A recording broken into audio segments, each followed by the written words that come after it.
वैदिक कॅलेंडरनुसार मंगळवारपासून 13 मे 2025 पासून ज्येष्ठ महिना सुरू झालाय. धार्मिक दृष्टिकोनातून याला विशेष महत्त्व मानले जाते. हिंदू धर्मात ज्येष्ठ महिना हा वर्षातील सर्वात मोठा महिना असतो. या काळात लोकांना तीव्र उष्णतेचा सामना करावा लागतो. उष्णतेपासून संरक्षण करण्यासाठी या काळात पाणी दान करणे शुभ मानले जाते.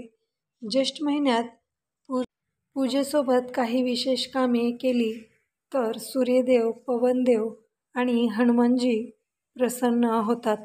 कोणती कामे करावीत? शास्त्रानुसार ज्येष्ठ महिन्यात भगवान सूर्यदेव,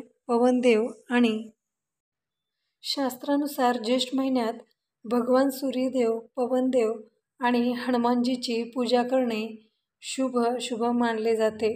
असे म्हटले जाते की जर या काळात त्यांची पूजा योग्य पद्धतीने केली तर शुभ फळे मिळतात. याशिवाय ज्येष्ठ महिन्यात दररोज सकाळी उठून सूर्यदेवाला जल अर्पण करावे. असे केल्याने दीर्घायुष्याचे आशीर्वाद मिळतात आणि आजारांपासून मुक्तता मिळते. ही 5 कामे नक्की करा. 1. जर एखाद्या व्यक्तीच्या कुंडलीत शनीची साडेसाती चालू असेल तर त्याने ज्येष्ठ महिन्यात येणाऱ्या शनी जयंतीच्या दिवशी शनिदेवाची पूजा करावी. यामुळे शनिदोषाचा प्रभाव कमी होतो.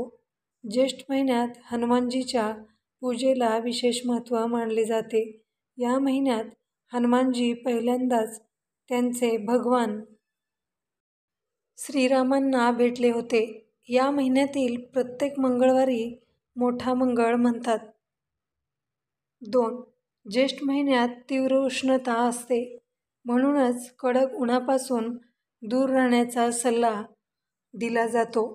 अशा परिस्थितीत जर गरजूंना छत्री आणि पाणी दान केले तर पुण्य मिळते. ज्येष्ठ महिन्यात मातीचे भांडे, जोडे, काकडी आणि सत्तू दान करणे शुभ असते.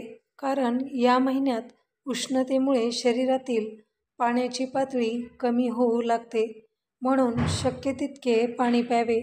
ज्येष्ठ महिन्यात ये-जा करण्यासाठी पाण्याची व्यवस्था करावी. याशिवाय प्राण्यांसाठी आणि पक्ष्यांसाठीही विविध ठिकाणी पाणी ठेवावे. मित्रांनो, ही बातमी गुगलवरून सर्च करून घेण्यात आलेली आहे.